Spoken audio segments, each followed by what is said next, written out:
자리에서 모두 일어나셔서 오늘 우리에게 주실 하나님 말씀을 함께 받들어 읽겠습니다. 요한복음 10장 22절부터 끝절 42절까지입니다. 천천히 함께 읽도록 하겠습니다. 예루살렘에 수전절이 이르니 때는 겨울이라 예수께서 성전 안 솔로몬 행각에서 다니시니 유대인들이 애워싸고 가로되 당신이 언제까지나 우리 마음을 의욕해 하려나이까 그리스도여든 밝히 말하시오 하니 예수께서 대답하시되 내가 너희에게 말하였으되 믿지 아니하는도다. 내가 내 아버지의 이름으로 행하는 일들이 나를 증거하는 것이오늘 너희가 내 양이 아니므로 믿지 아니하는도다. 내 양은 내 음성을 들으며 나는 저희를 알며 저희는 나를 따르느니라. 내가 저희에게 영생을 주노니 영원히 멸망치 아니할 터이요 또 저희를 내 손에서 빼앗을 자가 없느니라.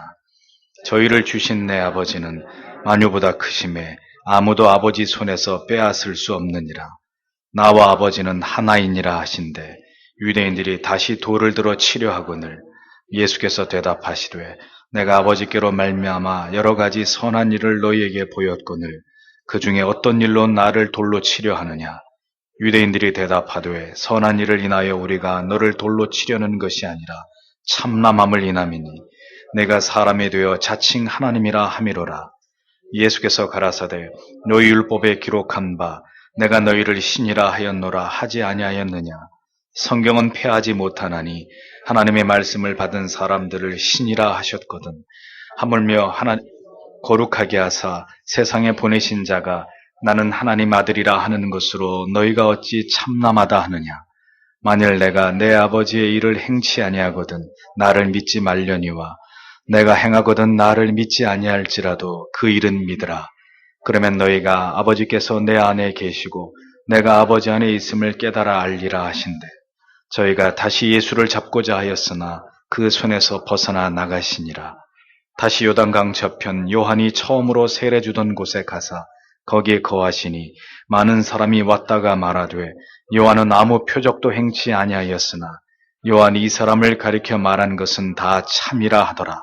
그리하여 거기서 많은 사람이 예수를 믿으니라. 아멘.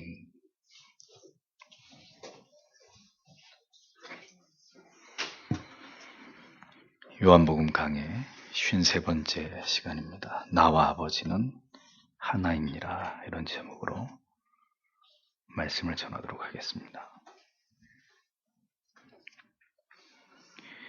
어떤 어려움 가운데서도 자신은 누구이시고 그리고 무엇 때문에 이 세상에 오셨는지를 밝히기를 주저하지 않으셨던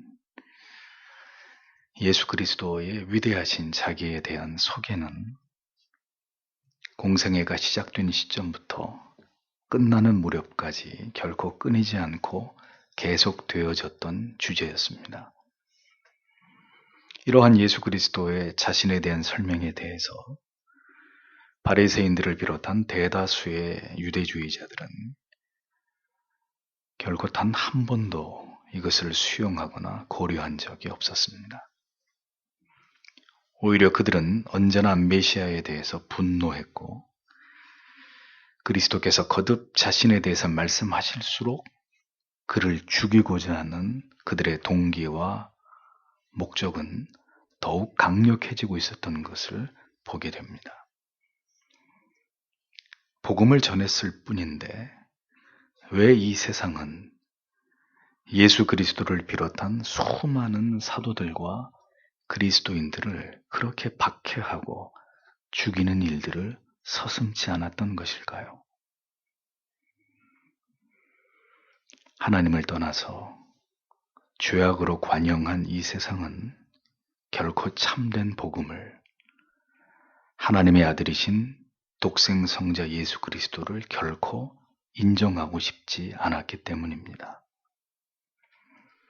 역사가 시작한 이래로 세상은 지금까지 일관되게 복음을 부정하고 복음을 추종하는 자들을 미워하고 배척해왔습니다. 세상이 언제 그리스도인들을 위한 때가 있었습니까? 하나님을 등진 이 약한 세상이 그리스도인들을 축복해 준 적이 있었습니까? 복음은 결코 모두를 위한 것이 아니라 들을 귀가 있는 자들, 목자의 음성을 알아듣는 양들만을 위한 것임을 성경은 분명하게 강조하고 있다는 것을 결코 잊지 말아야 합니다. 그럼에도 불구하고 예수 그리스도께서는 자신이 누구이시며 왜 이 땅에 오셨는지를 알리시는 일을 결코 멈추지 않으셨습니다. 요한복음 10장에서도 예수께서는 자신을 양의 목자라 비유하시면서 죄인들의 영원한 중보자가 되신다는 사실을 강조하셨을 뿐만 아니라 자신은 하나님의 아들이시며 하나님과 동등한 존재로서 하나님과 함께 일하신다는 사실을 숨김없이 드러내고 계시기 위해 노력하고 있는 것을 보게 됩니다. 그러나 주님께서는 이렇게 번번이 자신의 존재를 드러내면 드러내실수록 극렬한 저항과 반대에 부딪히게 되신 것을 성경은 우리에게 보여주고 있습니다. 우리의 믿음을, 우리의 정체를 세상에 드러내면 세상으로부터 환영을 받을 것이라고 믿었다면 그것은 착각입니다. 우리가 예수의 사람이라는 것을 세상이 알아보는 즉시 우리는 세상의 적이 되는 것입니다. 그것이 여러분이 세례를 받고 그리스도인이 되고자 했을 때 각오했어야 하는 삶인 것이죠. 왜 메시아는 세상에서 이러한 대우를 받으셔야만 했고 또한 이러한 어리석은 저항에 대해서 즉각적인 심판으로 그들을 전혀 징계하지 않으신 것일까요? 그 이유는 그렇게 조용히 인내하시면서 메시아로서의 사명을 묵묵히 감당해 나아가는 것이 바로 하나님의 의를 이루는 길이었기 때문입니다. 그것이 주께서 연약한 한 인간의 모습으로 이 세상에 오신 깊으신 뜻이었기 때문입니다. 하나님께서는 왜 하나님의 자녀들을 이 세상에서 완벽하게 보호해 주지 않으시고 의인들을 악인들의 틈 사이에서 이 세상에서 그렇게 함께 살아가게 하시는 것일까요? 그 이유는 악인들 틈에서 그들을 피하지 말고 하나님의 자녀들로 하여금 그 가운데서 믿음을 지키면서 핍박을 받으면서 그리고 고난을 당하면서 예수 그리스도께서 걸어가신 그 길을 따라가게 하시는 것이 이 세상을 살아가는 하나님의 자녀들을 향한 아버지의 섭리이시기 때문입니다. 하나님께서 특별히 그 사랑하는 자녀들의 삶만을 형통하고 번영을 누리고 성공으로 이끌지 않으시는 것은 신자는 세상 속에서 평범하게 살아가면서 그러나 결코 평범하지 않은 믿음으로 때로는 시련과 고난과 핍박이 있는 삶일지라도 온전히 하나님만을 의지하면서 살아가기를 원하셨기 때문입니다. 그렇게 하나님을 알지 못하는 세상을 향해서 하나님의 존재하심을 드러내면서 어떤 고난 가운데서도 그 하나님의 뜻을 이루어 나아가는 것을 하나님께서는 기뻐하셨기 때문이죠. 그래서 주님께서는 우리에게 진정한 복을 말씀하시기를 의를 위하여 핍박을 받는 자는 복이 있나니 천국이 저희 것임이라. 나를 인하여 너희를 욕하고 핍박하고 거짓으로 너희를 거스려 모든 악한 말을 할 때에는 저희에게 복이 있나니 기뻐하고 즐거워하라. 하늘에서 너희의 상이 큼이라.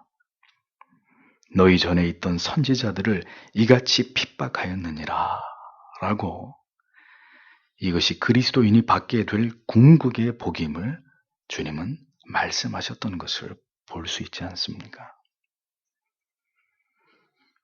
그리스도인들의 삶은 온몸으로 하나님을 부정하는 세상과 부딪히고 충돌하면서 살아가야 되는 고된 삶입니다. 우리는 그러한 삶의 모습을 성경 속에서 다름 아닌 예수 그리스도의 생애를 통해서 보고 있는 것입니다. 멸시와 천대의 상징이며 죄악의 그 참혹한 대가인 십자가는 주님께서 지고 가셨지만, 그렇다고 해서 그리스도를 좇는 삶이 이 세상에서의 모든 고난과 시련과 핍박과 궁핍으로부터 영원한 해방을 보장받는 그런 평안한 삶이라고 믿는 것은 복음에 대한 몰 이해에서 비롯된 지극히 유아적인 생각일 뿐입니다. 우리는 오늘도 성경 속에서 그리스도께서 우리에게 보여주고자 하시는 삶을 조명해 보아야 할 것입니다. 그리고 주께서 보여주신 그 정신을 따라서 복음을 멸시하는 세상에서 우리도 올바른 신앙의 길을 걸어가는 자 되기 위해 다짐을 하는 시간이 되어야 할 것입니다. 23절, 22절, 23절을 보면 예루살렘의 성전 봉헌절이 이르렀는데 때는 겨울이더라. 예수님께서 성전 안에 솔로몬의 주랑에서 거니시더니 이렇게 적고 있습니다. 양과 목자의 비유를 통해서 바리새인들과 경론을 벌이신 일 이후에 예수님께서는 또다시 유대인들과 논쟁을 이어가고 계신 장면을 보게 됩니다. 때는 수전절이었습니다. 수전절이란 BC 165년에 유다의 마카비가 수리아군의 안티오쿠스 에피파네스를 물리치고 난 이후에 더럽혀진 성전을 정화하고 나서 그 성전을 회복한 날을 기념하는 절기였습니다. 절기 때마다 예루살렘은 많은 인파들이 모여들게 되는 것은 당연한 일인데, 주님께서는 그 시점에서 예루살렘 성전 안에 솔로몬 행각을 거닐고 계셨다고 성경은 기록합니다. 솔로몬 행각이란 예루살렘 성전 동편에 있는 기둥을 세워서 지붕을 만들고 바닥에는 길게 복도를 깐 건축 구조물을 말합니다. 전통적으로 서기관들이 이곳에서 종종 율법을 가르쳤다고 전하고 있는데 주님은 그곳을 거닐고 계셨다는 것입니다. 절기를 맞아서 유대인들의 출입이 점점 증가하고 있었던 그곳에서 왜 주님께서는 마치 누군가를 기다리듯이 홀로 그곳을 거닐고 계셨던 것일까요? 주께서는 그 자리에 머무시면서 솔로몬 행각을 오가시는 것은 결코 아무런 의미가 없는 행동이 아니셨을 것이라는 것을 우리는 짐작합니다. 모든 것을 다 아시는 주님이십니다. 그렇다면 이제 이곳에서 잠시 후에 벌어지게 될 격렬한 논쟁을 주께서 모르실 리가 없으셨을 것입니다. 얼마 후면 자신의 존재를 결코 달가워하지 않는 자들이 들이닥쳐서 자신을 애워싸고 자신을 힐난할 것을 주께서는 다 아시면서도, 그렇다면 그 자리에서 그들을 일부러 주께서는 기다리고 계셨다는 사실을 우리는 알게 되는 것입니다. 언제나 자신이 감당하셔야 할 잔을 받으시는 일에 있어서 주저함이나 물러섬이 없으셨던 주님의 모습을 우리는 이 짤막한 구절 속에서 대면하게 되는 것입니다. 불과 얼마 전에도 바리새인들과 논쟁을 벌이셨던 주님이셨습니다. 우리 같으면 지칠 법도 하고 피하고도 싶었을 터인데 주님께서는 그렇게 하지 않으셨습니다. 주를 비난하는 모든 자들과 주께서는 기꺼이 그들을 응대하시면서 계속해서 그들을 상대해서 복음을 전하시고 자신이 하나님의 아들이시라는 것을 당당하게 밝히심으로 그들의 비난에 맞서고 계셨던 모습을 성경은 우리에게 보여주고 있습니다. 그리스도의 생애를 주목해 보십시오. 신앙은 편하고 쉽고 평화로운 관계만을 유지하는 것이 결코 전부가 아님을 깨닫게 됩니다. 우리가 사랑하고 좋아하는 사람들과 되도록 오래 좋은 시간을 함께 보내는 것만이 우리가 추구하는 삶의 궁극이 될 수는 없는 것입니다.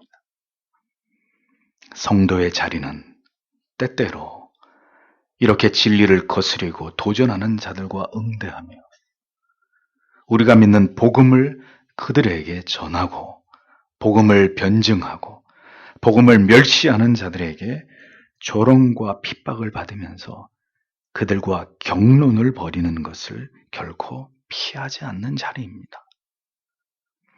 그것이 그리스도인들이 살아내야 하는 삶이라고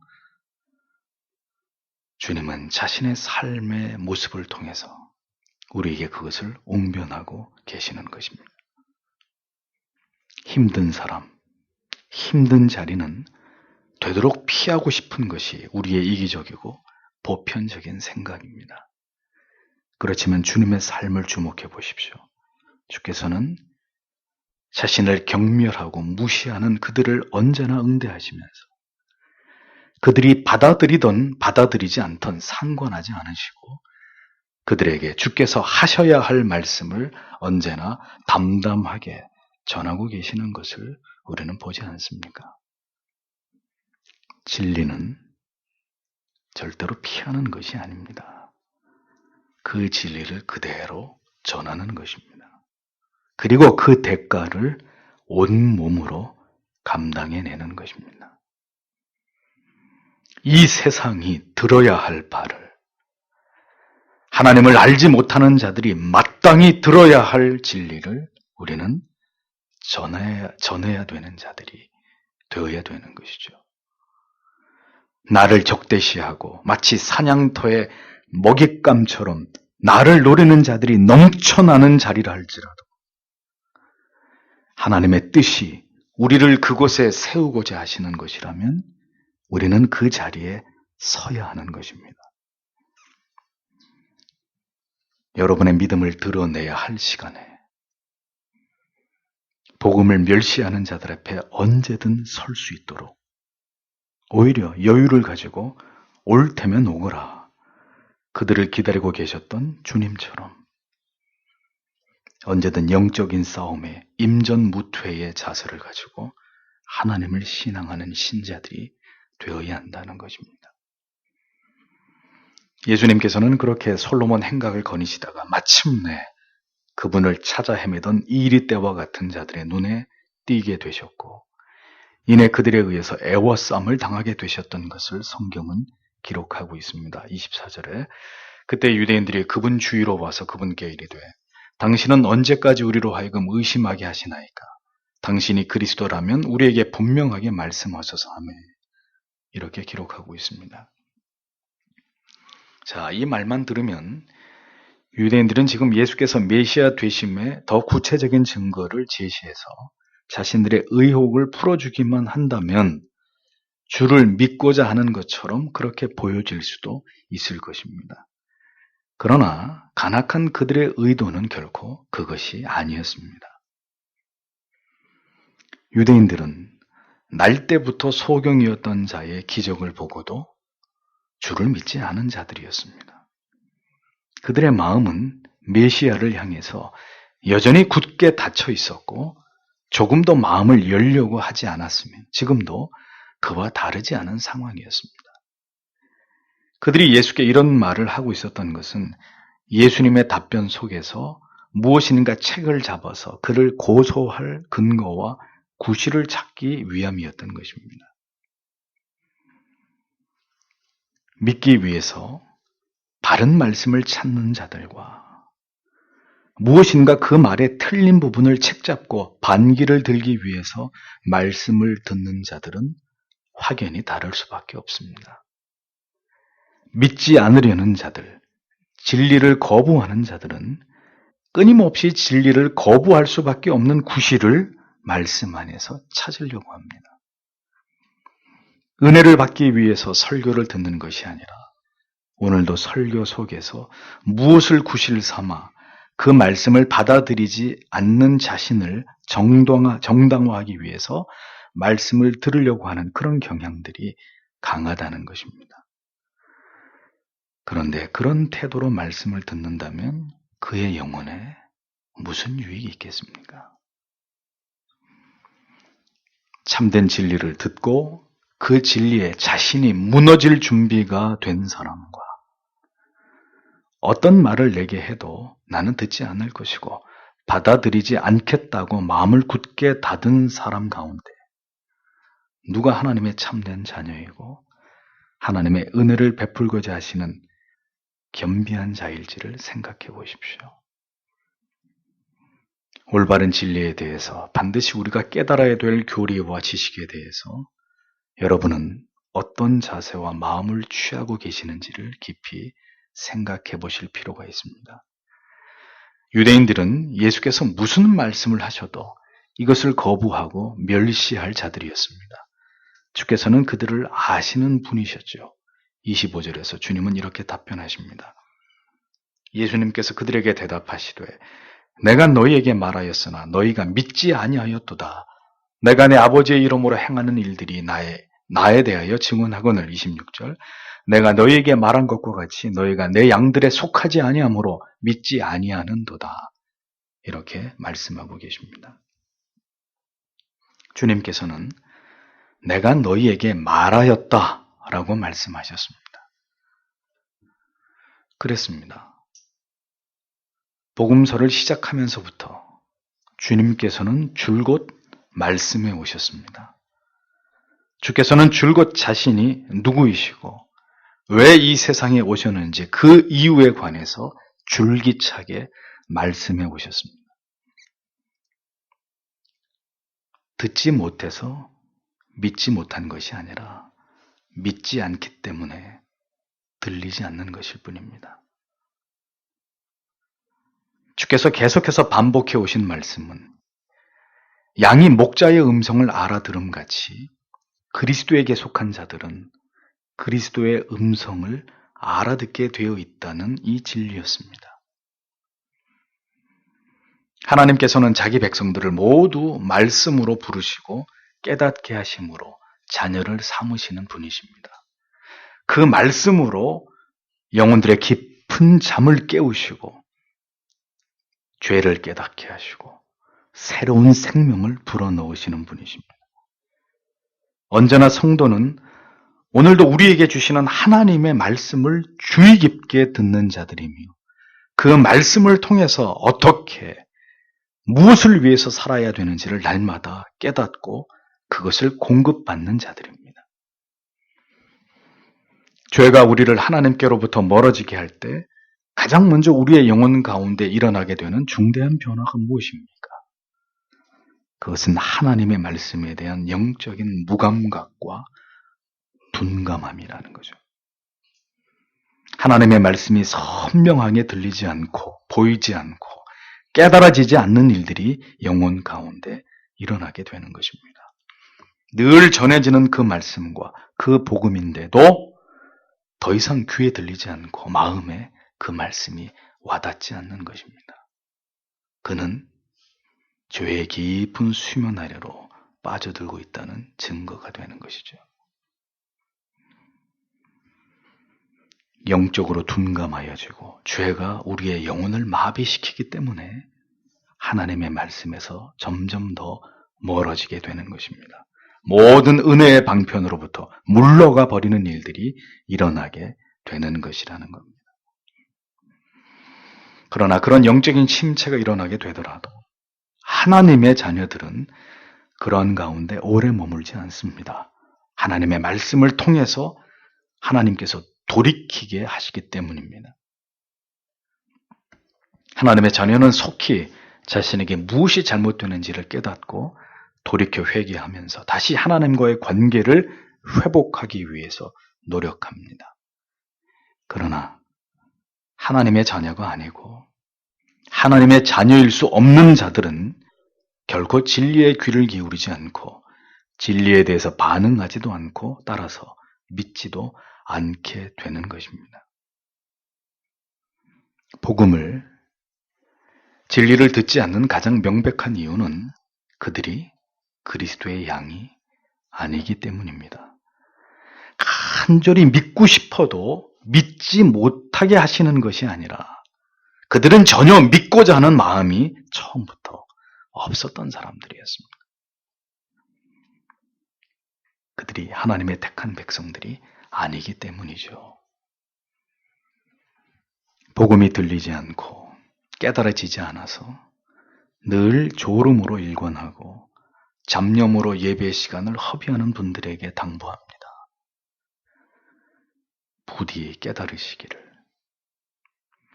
진리가 내 귀에 들리게 되기를 간절히 기도하셔야 합니다. 그렇지 않으면 교회 안에서 그대가 보낸 모든 시간은 다 의미가 없는 것이 될 뿐이고 결국 그대는 하나님의 사람이 아닌 것으로 판명나게 될 뿐이기 때문입니다. 27절을 보면 내 양들은 내 음성을 들으며 나는 그들을 알고 그들은 나를 따르느니라 반복적으로 이 같은 진리를 계속 교훈하고 계십니다. 성도는 진리의 귀를 기울이게 되어 있습니다. 참된 신자는 성경을 통해서 가장 올바른 진리에 반응을 보입니다. 성도가 성경을 모르고 성경에 대해서 그 성경의 깊은 의미에 대해서 알고자 하지 않고 다른 것에 대해서만 지대한 관심과 열정이 있다는 것은 결코 바람직한 신앙이라고 말할 수 없습니다. 기독교에는 굳이 신자가 아니라 하더라도 사람들에게 관심을 끌고 흥미를 유발할 수 있는 많은 요소들이 있습니다. 오늘날 교회도 마찬가지입니다. 올바른 진리를 듣고자 하는 마음이 없어도 얼마든지 교회를 출입하고 나름대로의 마음의 힐링과 평화와 기쁨과 위안을 얻을 수 있습니다.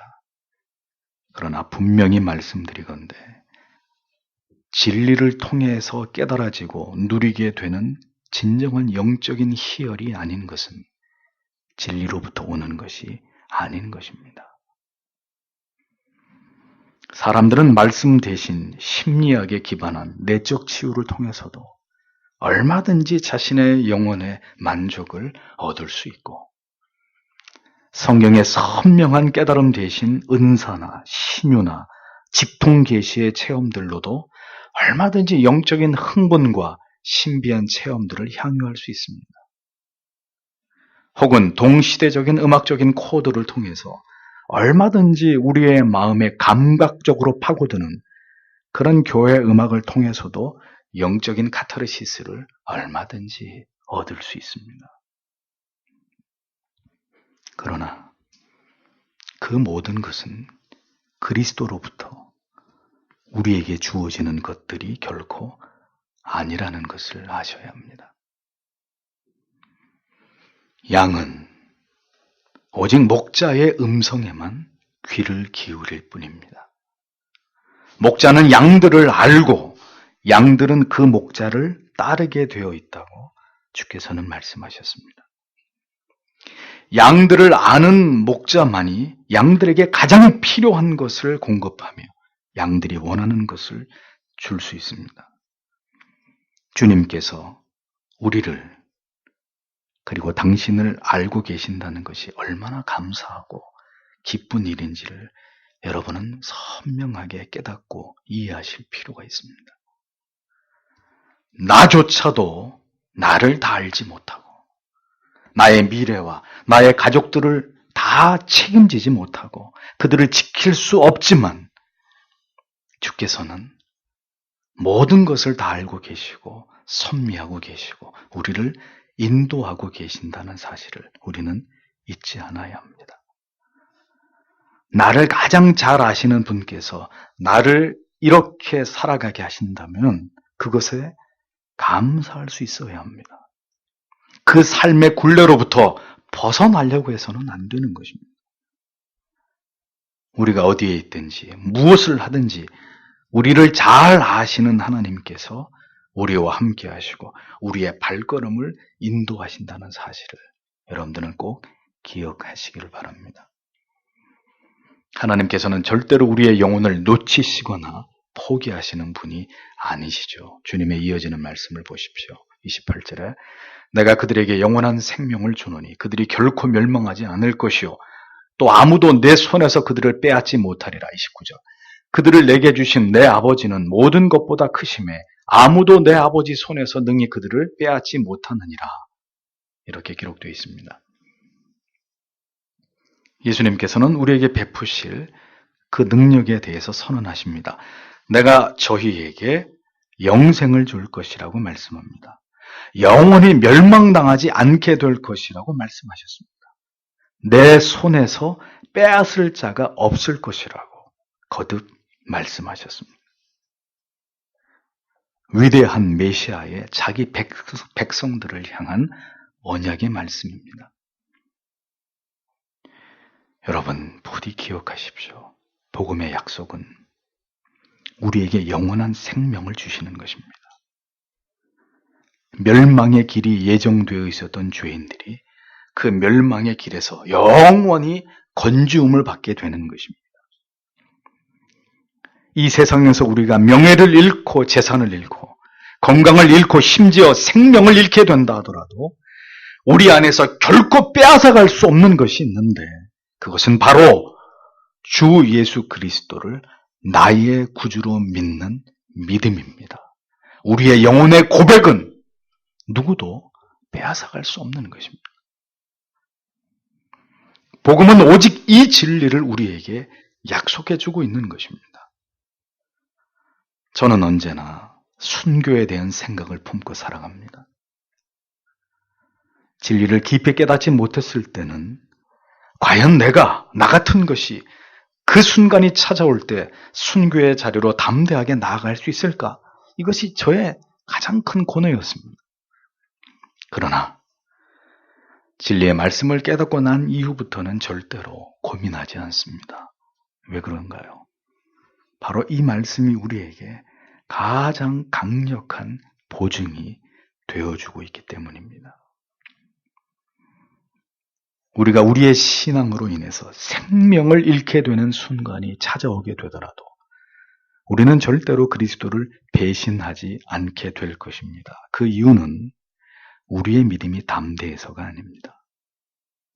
바로 이 약속의 말씀처럼 그리스도께서 우리의 영혼을, 우리의 믿음과 우리의 구원을 결코 빼앗기지 않도록 지켜주실 것이라고 약속하고 계시기 때문이죠. 우리의 생명을 노리는 자들 앞에서조차도 우리의 영혼과 신앙의 고백과 우리의 믿음을 굳게 지키시는 하나님께서 능히 그 두려움들을 이기고 승리할 수 있도록 우리의 영혼을 보존해 주실 것이라고 우리에게 약속해 주셨기 때문입니다. 성도는 이 땅에서 번영과 형통만을 누리는 자들이 아닙니다. 이 세상에서 더 아름답고 편하고 더 좋은 것만을 추구하는 것이 결코 삶의 목표인 자들이 아닙니다. 우리가 그리스도를 구주로 믿음으로 얻게 된 축복은 이 세상에서 우리가 원하는 모든 것을 취하고 이 세상을 지배하는 것이 아니었습니다. 주를 가까이 하는 길이 우리에게 부와 명예와 건강과 평화를 모두 빼앗아가게 되는 길이 될 수도 있을 것입니다. 우리가 사랑했던 것들을 하나씩 놓아버리고 우리가 붙들고 있었던 것들을 하나씩 내려놓아야만 하는 길이 될 수 있을지도 모릅니다. 그러나 우리가 기억해야 될 것은 내가 저희에게 영생을 주노니 영원히 멸망치 않을 터이요 아무도 아버지 손에서 빼앗을 수 없느니라. 우리는 가장 위대한 약속을 받은 자들이라는 것을 잊지 않아야 합니다. 다 빼앗아갈 수 있어도, 내 생명까지 가져갈 수 있어도 예수 그리스도가 나의 구주이심을 믿는 이 위대한 신앙의 고백만큼은 누구도 가져갈 수 없는 것입니다. 하나님께서는 아들을 믿는 자들에게 영생을 주시겠다고 하셨습니다. 그들의 영혼을, 그들의 믿음을 끝까지 지켜주시겠다고 말씀하셨습니다. 누구도 빼앗아갈 수 없도록 영혼에 쳐주신 인을 끝까지 지켜주시겠다고 약속하고 계시는 것입니다.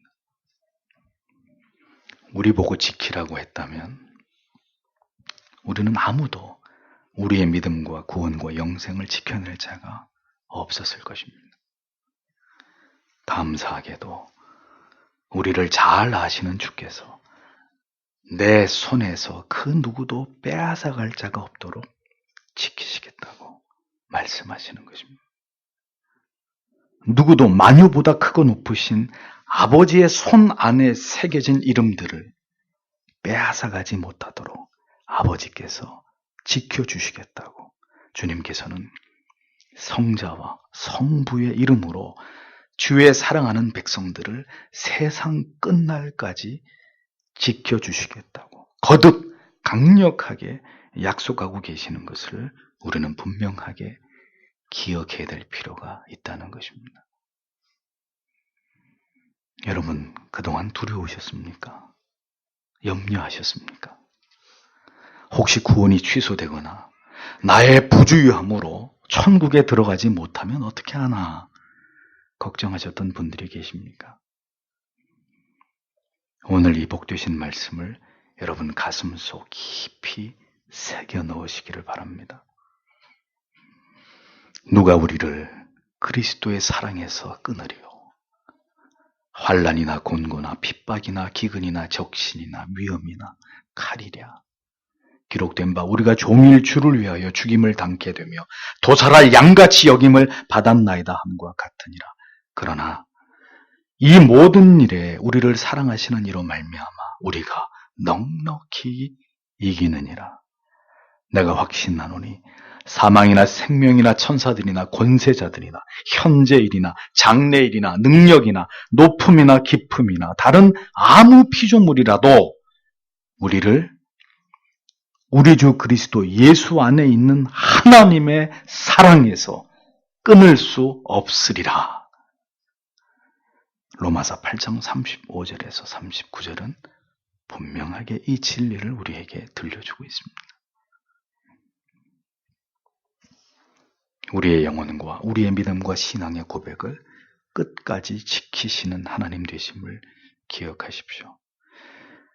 우리가 생각해볼 또 다른 측면은 이것입니다. 그러나 하나님의 백성이 아닌 자들은 그럼 어떻게 되는 것이냐 하는 문제이죠. 그들에게는 영벌이 있는 것입니다. 그들은 이 세상에서의 모든 시간이 끝나는 순간 영원히 멸망당하게 될 것입니다. 마귀가 물어가도 아무도 그를 구하거나 건질 자가 없게 될 것입니다. 하나님의 자녀가 아닌 자는 결국 한순간 믿음을 가진 자 같기도 했고 신자인 것 같기도 하였지만 결국은 믿음을 지키지 못하고 교회를 떠나고 신앙의 자리에서 이탈해버리는 일들이 일어날 수밖에 없는 것입니다. 왜 그렇습니까? 그들을 지키는 자가 존재하지 않기 때문입니다.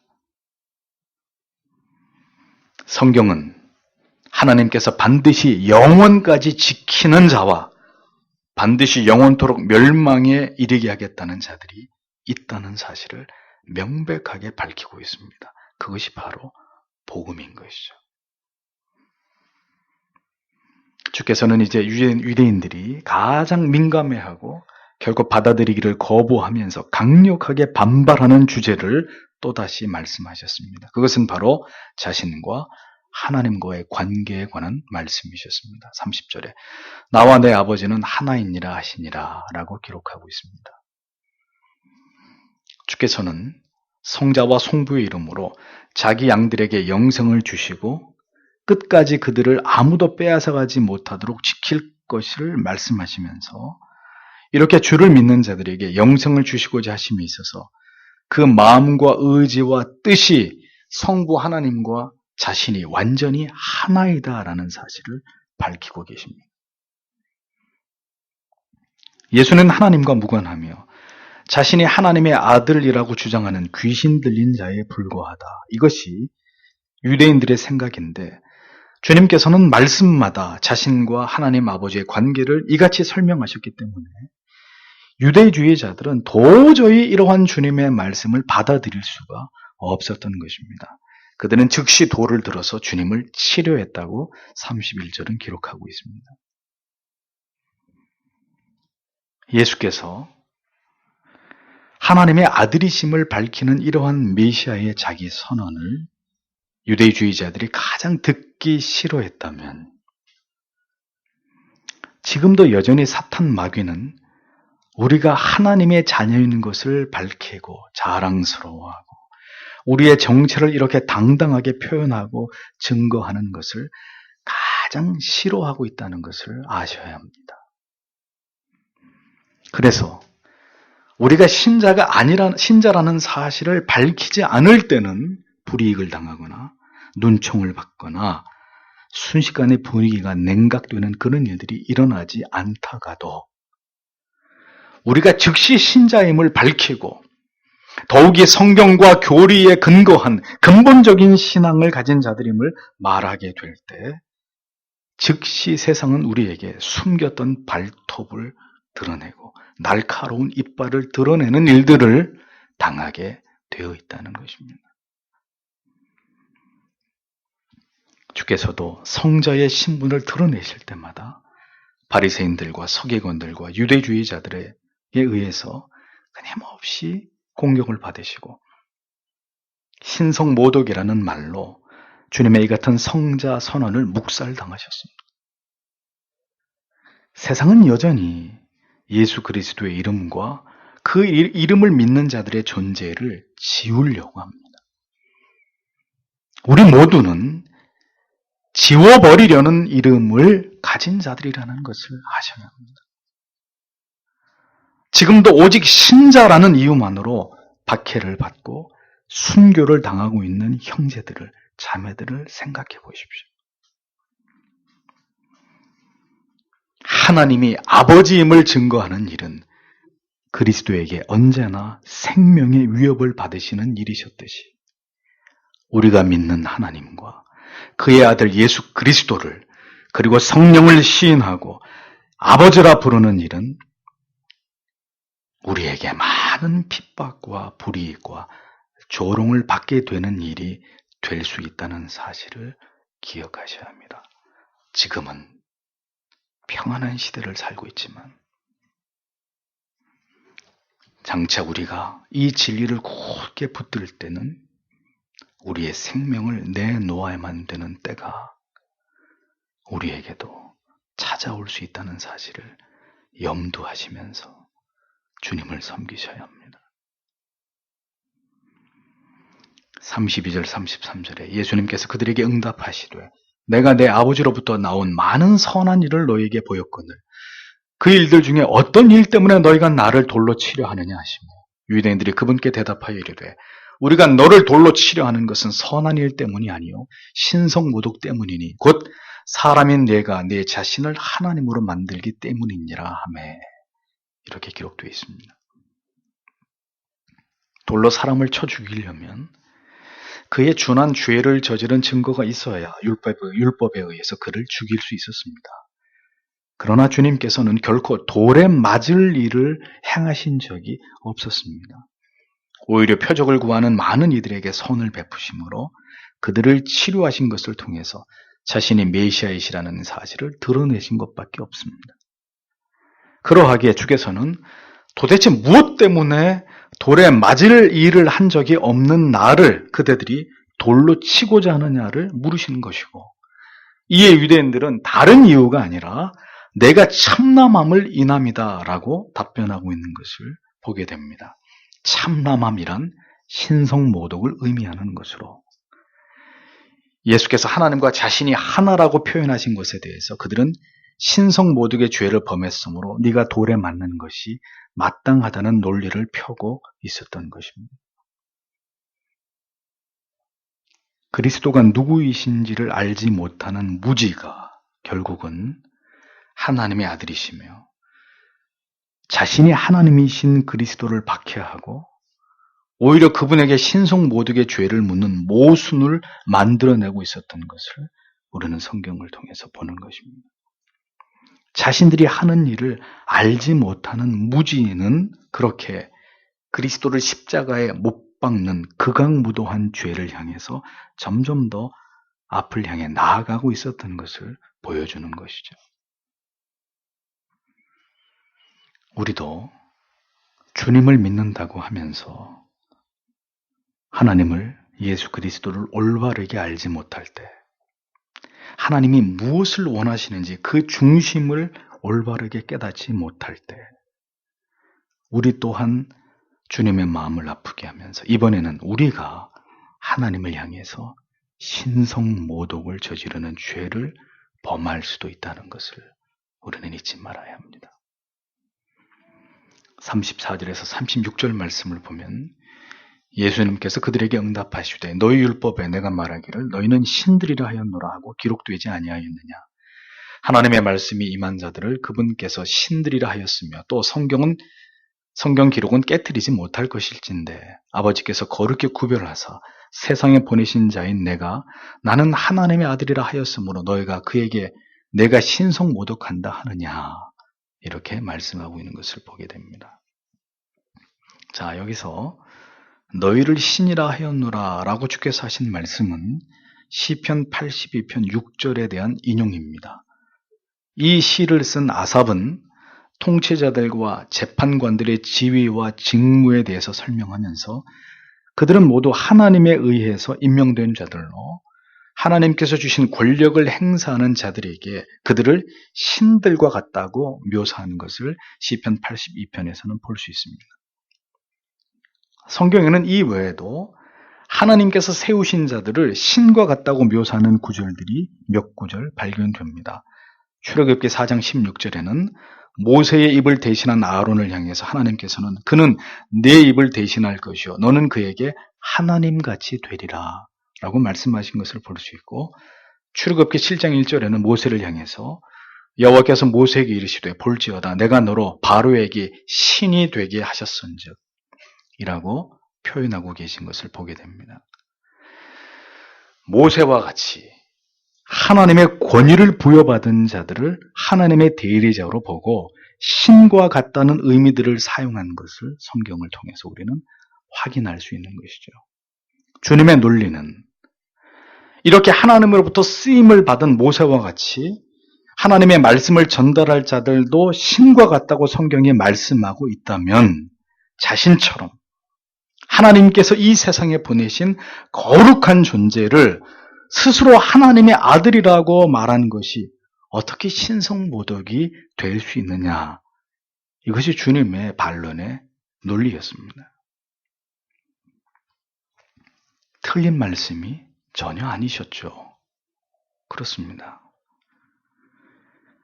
언제나 우리가 세상에서 핍박을 받는 것은 여러분들이 틀린 말을 했기 때문이 아닙니다. 주님의 말씀을 보십시오. 전혀 논리적으로 그리고 진리 안에서 생각할 때 결코 틀린 말씀이 아니셨습니다. 그러나 이러한 올바른 진리조차도 그것들을 거부하려고 하는 자들에게는 핍박의 이유가 될 수밖에 없는 것이라는 것을 성경은 우리에게 보여주는 것입니다. 이어지는 주님의 말씀은 37절에서 39절을 보면 내가 만일 내 아버지의 일들을 행하지 아니하거든 나를 믿지 말려니와 내가 행하거든 너희가 나를 믿지 아니할지라도 그 일들을 믿으라. 그러면 아버지께서 내 안에 계시고 내가 그분 안에 있음을 너희가 알고 믿으리라 하시니라. 이러므로 그들이 다시 그분을 잡고자 하였으나 그분께서는 그들의 손에서 피하시고 이렇게 기록되어 있습니다. 예수께서는 자신을 메시아로 믿지 않더라도 내가 행한 일들, 즉 모든 이적과 기사들을 봄으로 말미암아 아버지께서 내 안에 계시고 내가 아버지 안에 있다는 사실을 알고 믿게 되기를 바란다고 마지막으로 말씀하셨습니다. 주께서는 하시는 말씀을 전혀 알아듣지도 못하고 알아듣고자 하는 마음도 없는 자들에게 주님께서는 마지막까지 그들을 설득하고 믿음을 갖게 되기를 바라시는 마음을 표현하고 계셨습니다. 주님은 자신의 양이 아니며 결코 그들이 자신의 말을 알아듣고 믿음을 갖게 될 것이라는 아무런 기대가 없었어도 모든 노력을 다해서 그들에게 자신을 전하고 믿음을 갖기를 말씀하셨습니다. 때로는 상대할 가치도 없는 자들에게 더 이상 말하지 않아도 될 말씀이지만 우리는 그래도 마지막까지 최선을 다해야 될 의무가 있음을 이같이 주님께서 그를 대적하는 자들을 향해서 그들과 대화하시고 마지막까지 그들을 설득하신 모습 속에서 우리는 배워야 하는 것입니다.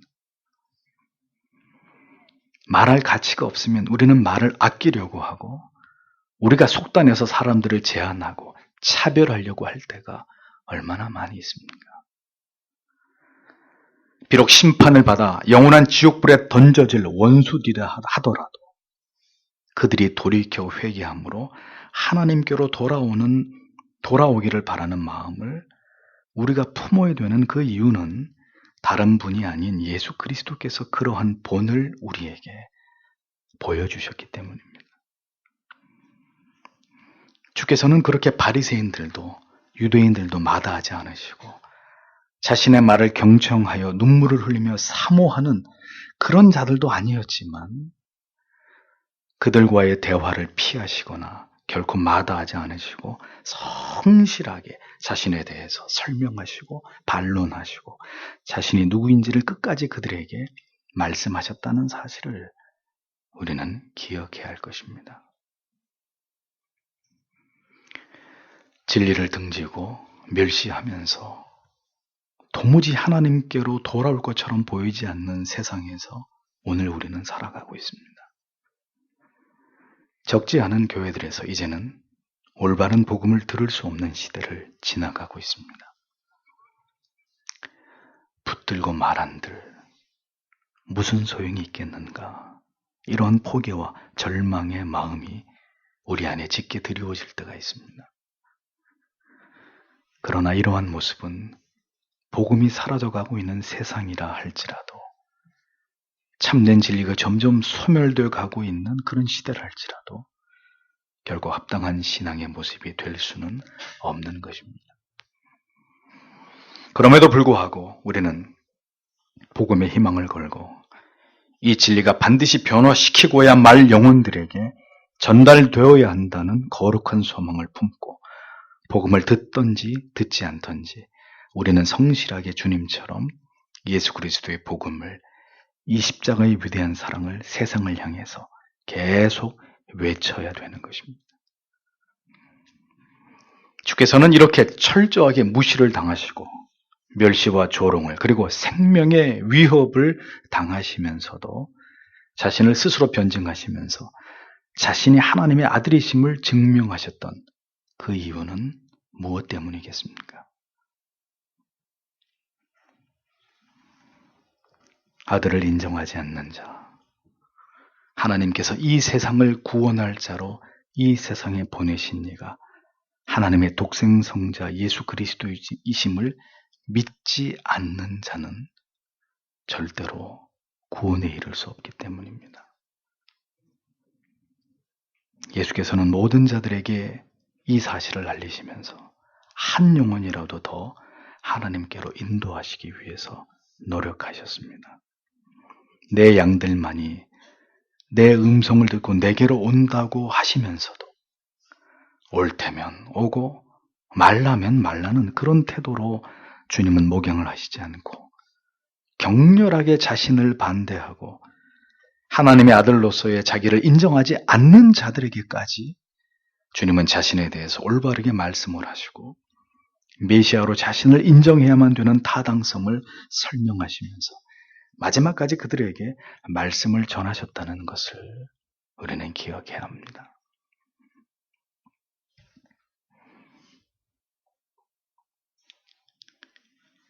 여러분의 신앙에서 그리스도께서 차지하시는 위치는 어디인지를 생각해 보십시오. 진실로 여러분들은 예수 그리스도를 필요로 하는 삶을 살아가고 있는지를 돌이켜 보십시오.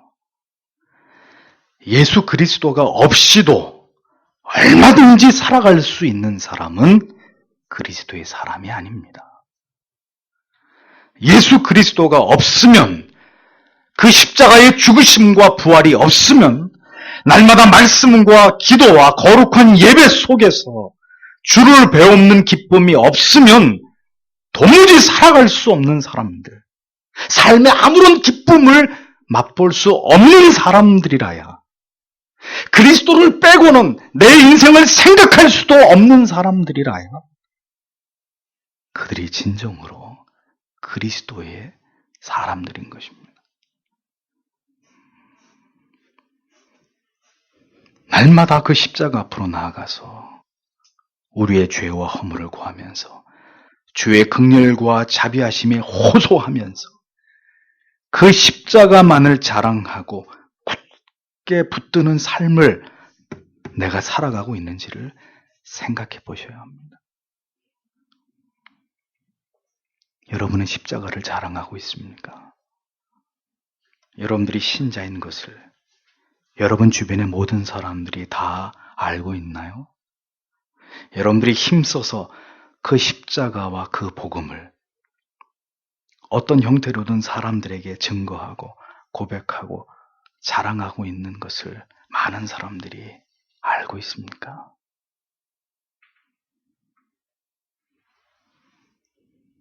우리의 신앙의 중심은 무엇입니까? 우리가 날마다 묵상하고 의지하고 간절히 붙들고 바라보아야 될 대상은 무엇입니까? 바로 하나님의 아들이신 예수 그리스도의 구속의 은혜이고 우리의 모든 죄를 사하신 십자가의 그 사랑이라는 것을 잊지 말아야 합니다. 십자가를 망각한 신앙은 존재할 수 없습니다. 예수 그리스도가 자신의 삶의 정중앙을 차지하고 있는 신앙이 아닌 신앙은 올바른 신앙이 아닙니다. 예수 그리스도만으로 만족하고 감사하고 기뻐할 수 있는 신앙, 그 무엇도 바람이 없이 저지를 때 나귀가 엄마의 품으로만 만족하는 것처럼 그렇게 그리스도만으로 만족할 수 있는 신앙을 성경은 우리에게 말씀하고 가르치고 그 믿음을 갖기를 호소하고 있다는 사실을 잊지 마십시오. 그리스도를 향해서 참된 구원과 영생과 복음을 향해서 눈 멀고 귀 막은 세상이지만 그래도 우리는 이 세상을 포기할 수 없습니다. 그리스도께서도 벽과 같은 자들에게 그들을 상대로 자기를 소개하시는 일을 피하지 않으시고 최선을 다하셨다면 오늘 우리에게도 벽과 같은 존재들에게 그들이 나의 가족이거나 친지이거나 친구일 수도 있겠지만 포기하지 않고 그들에게 그리스도를 소개하고 전하는 일에 최선을 다하는 하나님의 사람들이 되어야 하는 것입니다. 주님께서는 다시 자신을 헤아려 하는 자들 사이에서 아직 자신의 때가 아니심을 알고 그들의 손에서 벗어나셔서 주께서 처음으로 공생애를 시작하셨던 장소로 이동을 하신 것을 보게 됩니다. 40절에서 42절. 다시 요르단 건너편 곧 요한이 처음에 세례를 주던 곳으로 가셔서 거기 거하시니 많은 사람들이 그분께 나와왔다가 이르되 요한은 아무 기적도 행하지 아니하였으나 요한이 이 사람에 대해 말한 모든 것은 진실이라 하더라. 거기서 많은 사람들이 그분을 믿으니라 이렇게 기록하고 있습니다. 이제 주님의 공생애가 거의 마무리되어 가고 있는 즈음에 주님께서는 처음 요한에게 세례를 받으시던 곳으로 발걸음을 옮기셔서 이제 그곳에서 마지막으로 제자들과 함께 복음을 전하시면서 그분의 사역을 마무리하고 계셨습니다. 그곳에서 많은 사람들이 예수께로 나아왔다고 했는데 이는 아마도 죽은 세례 요한의 영향이 매우 컸던 것으로 보입니다. 그 지역은 요한이 살아있을 때 예수 그리스도에 대해서 그토록 열렬하게 그분을 소개하고 예언을 했던 지역이었기 때문에 많은 사람들이 요한을 통해서 들은 메시아에 대해서 비교적 소상히 알고 있었을 터이고, 그렇게 예수께서 다시 이 지역으로 오셨다는 말을 듣고는 다른 지역과는 달리 많은 사람들이 예수께로 모여왔을 것이라고 우리는 쉽게 짐작할 수 있습니다. 그들은 말하기를 요한은 아무런 기적을 행하지 못했지만 요한이 메시아에 대해서 말한 모든 것은 다 진실이었다라고 말했다고 성경은 적고 있습니다. 보십시오. 오직 말씀만이 우리를 그리스도에게로 인도할 뿐이라는 것을 우리는 깨닫게 됩니다. 요한의 말이 결국 사람들로 하여금 예수께로 나오게 한 원인이 되었고, 또한 이제 그들에게 증거하시는 주님의 말씀을 통해서 그곳에 많은 사람들이 예수를 믿게 되었다고 성경은 적고 있습니다. 주님께서는 그곳에서 많은 기적이나 능력을 행하지 않았지만 요한이 전했던 예수 그리스도에 대한 복음, 그리고 이제 그 복음의 실체이신 그리스도께서 그들에게 증거하시는 복음을 통해서 진실로 예수를 구주로 영접하게 된 많은 이들이 그곳에서 일어나게 되었다고 성경은 증언을 하고 있습니다. 세례 요한이 전했던 복음이 이렇게 예수께로 많은 사람들을 불러 모으는 힘이 되었던 것을 보게 되는 것입니다. 그러므로 우리는 중요한 사실을 깨달아야 합니다. 오직 능력은 하나님의 말씀뿐이다 라는 것이죠. 예수 그리스도의 복음만이 우리를 그리스도께로 참된 구원과 영생으로 인도하는 유일한 도구이고 수단이라는 것을 기억하셔야 합니다. 복음서는 주님의 말씀으로 가득 차 있습니다. 여러분이 깊이 예수 그리스도를 인격적으로 경험하는 길은 이 복음서에 기록되어진 주님의 말씀 한 구절 한 구절을 깊이 묵상하면서 그 말씀을 통해서 주님을 만나는 것입니다. 주께서 그토록 강조하시고 반복하셨던 주제가 무엇이었는지, 참된 복음의 정수와 바른 믿음과 그리고 무엇이 구원에 이르는 믿음인지를 진리 속에서 여러분들이 올바르게 깨닫게 되실 때 여러분은 비로소 그의 자녀가 될 수 있는 것입니다. 하나님의 말씀에 의해서 회심을 경험한 자가 아니면 진정한 구원도 믿음도 뿌리 내릴 수 없는 것입니다. 주의 말씀 속에서 오늘도 내일도 풍성하신 은혜를 경험하면서 그 말씀만으로 굳게 세워지는 우리의 믿음이 되기를 소망하셔야 합니다. 그리스도의 생애를 보십시오. 피하고 싶은 사람들을 결코 피하지 않으시고 자기 말을 경청하는 사람들 앞에서만 복음을 전하지 않으셨습니다. 그렇게 쉬운 길로만 가지 않으셨던 주님이셨습니다. 그리스도의 생애가 우리에게 무엇을 교훈합니까? 너희가 가고 싶은 길로만 가서는 안 된다는 것입니다. 아버지의 뜻을 이루는 길은 이 세상에서 불편한 곳에서 불편한 사람들과 대면하면서 살아가면서 우리가 누구인지를 그들에게 보여주고 우리가 전해야 될 복음을 전하고 증거함으로 그로 인한 모든 대가를 견디는 것이라고 주님은 우리에게 보여주신 삶을 통해서 이 위대한 진리를 교훈하고 계십니다. 그것이 복음의 정신이라고 호소하고 계십니다. 우리는 그리스도를 본받고자 하면서도 여전히 쉬운 길, 나를 사랑해주고 내가 좋아하는 사람들과 환경만을 선호합니다. 그렇게 살아갈 수도 있을 것입니다. 그러나 잊어버리지 마십시오. 그런 길로만 쫓아서 살아갔던 생애 속에서는 결코 바울이 말하고 있는 예수 그리스도의 흔적은 아무것도 찾아볼 수 없게 될 것입니다.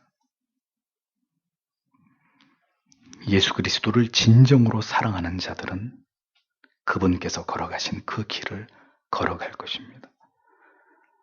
사도 요한을 제외한 모든 제자들이 처참하게 순교를 당하면서 그 스승의 뒤를 따라갔듯이 넓고 쾌적하고 시원하고 뻥 뚫린 많은 사람들이 걸어가는 그 길을 마다하고 좁은 길로, 가시밭길로, 웅덩이가 있고 음침한 계곡 있는 곳을 지나서 무덤이 가득한 언덕을 넘어서 그렇게 이 세상을 걸어가다가 마침내 천국문에 이르게 될 아름다운 순례자들, 그들이 바로 성도가 우리들이 되어야 되는 것입니다. 그리스도를 따르는 길은 그가 이 세상에서 받으신 멸시와 천대와 조롱과 부정을 우리의 몸에도 짊어지는 것을 의미합니다. 참 이상한 것은 복음을 전하셨던 주님은 이 세상에서 절대로 인정을 받지 못하시고 십자가를 지고 돌아가셨는데 이 시대에 그리스도를 따르고자 하는 자들은 한사코 이 세상에서 인정을 받으려고 하고 높임을 받으려고 하고 대단히 성공한 삶을 살아가고 싶어 한다는 사실입니다. 그리스도를 깊이 사랑했던 사람들 가운데 어느 누구도 그런 인생의 목표를 가지고 이 세상에서 주를 쫓았던 사람은 단 한 사람도 존재하지 않았습니다. 내 주를 가까이 하려 함은 십자가 짐 같은 고생이나 내 일생 소원은 늘 찬송하면서 주께 더 나아가기 원합니다. 그것이 바로 기독교의 신앙입니다. 여러분은 무엇을, 어떤 삶을 기대하시고 주를 쫓고 있는 것인지 다시 한번 진지하게 돌이켜 보십시오. 번지수를 잘못 찾은 것은 아닌지, 무엇을 바라고 오늘도 나는 주께 나아왔는지를 생각해 보십시오. 주의 넘치는 은혜는 오늘도 그렇게 이 세상에서 믿음을 지키면서 주의 길을 가고자 하는 소수의 그리스도인들에게 베풀어지는 선물이라는 것을 기억하십시오. 성찬은 그렇게 주를 의지하면서 주께서 주시는 은혜와 넘치는 위로를 통해서 끝까지 좁은 길을 완주하기를 고대하는 성도들에게 부어주시는 한량없는 하나님의 축복인 것입니다. 오늘도 주님께서 걸어가신 그 길을 우리도 기쁨으로 갈 수 있도록 우리에게 은혜 주시기를 갈망하면서 성찬으로 나아가도록 하겠습니다. 다 함께 주신 말씀을 생각하면서